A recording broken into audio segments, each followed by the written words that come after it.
Yo, what's up, guys? Finally played No Rest for the Wicked. I got it the day that it released, but I went and touched grass the entire weekend and didn't get a chance to play until Monday of this week, and I was pleasantly surprised. It was actually super playable. For an early release game, I was very well pleased. It supported extra wide. Lords of the Fallen actually supported extra widescreen too. Uh, but Dragon's Dogma 2 did not support extra wide for about 2 days. Unfortunately, From Software games, none of them except for maybe AC6.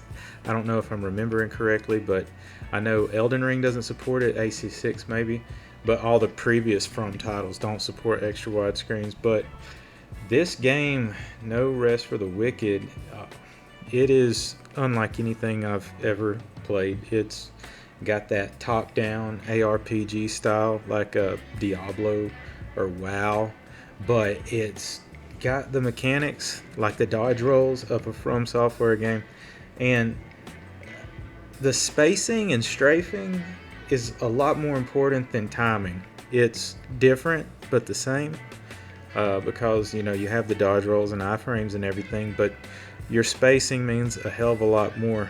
And the combat is so heavy and so visceral, especially mixed with the sound effects in the game. It is crazy. Those heavy attacks are really heavy and you feel them. It is just a different experience, and it's pretty cool. I wasn't able to take note of the playability of the game and the state that it was in until post Hotfix 2, because I didn't play the game until Monday after the release.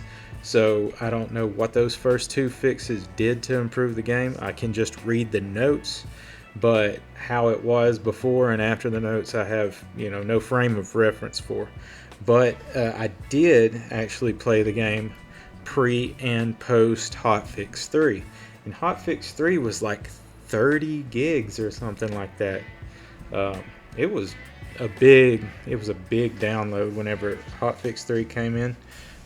But I've got the notes here and we'll go over them. The performance improvements that they improved area streaming, making the game feel smoother while traversing across different areas. Dynamic resolution scaling is now less aggressive, maintaining higher image quality. Improved culling for off-screen physics objects and characters, fixed culling for bird animations, improving their performance in levels. There's a lot of them, what they say in parentheses. Additional shader optimizations for performance mode. Fixed a leak which increased memory and CPU usage the longer the game was played. Optimize rain and other GPU particles, open in cinematics and ship prologue optimizations, memory optimizations for character customization textures, and additional general CPU performance improvements. I've not had any performance issues with this game, not had any random crashes. I have had a few FPS drops, but that is like standard issue with early access. I'm not going to fault them for that. It doesn't have any game-breaking bugs, game-breaking glitches, story blockers, or anything like that, which you come to expect with early access games these days.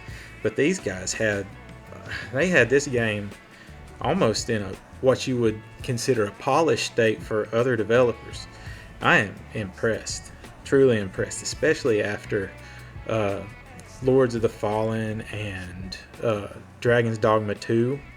Like those two games in a row, and coming to this, I'm like, it just made this game appeal that much more. It made it just seem that much greater, by contrast. The graphics additions and fixes, they adjusted brightness, contrast, and saturation, no longer breaking HDR rendering. Fade to black now actually fully fades to black in HDR mode. Settings additions and other fixes added camera zoom adjustment option, automatic camera zoom adjustment for handheld devices, and performance mode. Menu changes, they added a new menu for exiting the game, which includes both exit to main menu and exit to desktop. Localized text for this menu is coming soon. Yeah, I didn't even notice that change because I did play it pre this patch, but I did notice they had the exit to desktop, which is something I really like. That's something they added to Elden Ring, which is something they didn't have for like Dark Souls 3 and previous titles. So that's, a great thing to have for a game like this. Adjusted repair menu size to accommodate for text in other languages. Balance changes. Weapons parrying now consumes stamina. Shields parrying remains unchanged. Nerfed gain focus on focus use enchantment.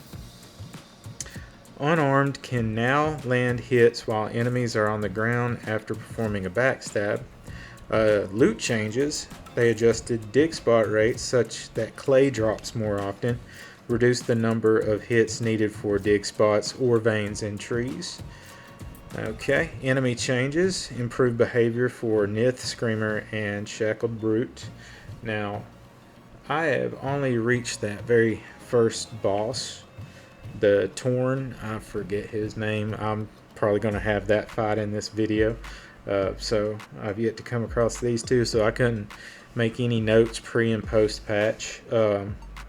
As far as bug fixes, they fixed the crane not turning correctly in Nameless Pass and blocking players from progressing. Oh, that would be a storyline blocker then. I didn't run across that, fortunately. Fixed a chest at Mariner's Keep elevator, locking you in when trying to loot it. Fixed dig spots sometimes not giving any loot. Fixed remaining enemies and bosses becoming kaijus. Fixed Falstead Darok dealing damage during his transition while he is still human. Fixed certain doors in Sacrament not having interaction hints. Fixed missing VFX for attacks by the Twin Bruisers, false ones in Boarskin Axe. Fix. This goes on for a while. I am not going to read all of them. You can check out the patch notes on Steam if you're playing on Steam. If not, there is an IGN article that would be the first one that comes up whenever you Google. I don't really like IGN, especially after, their Elden Ring builds, so to speak. Don't trust them for any build guides. But you can trust them with patch notes because the patch notes are published by the developers and they're pretty much just printing them verbatim. So they're as good a source as any when it comes to that.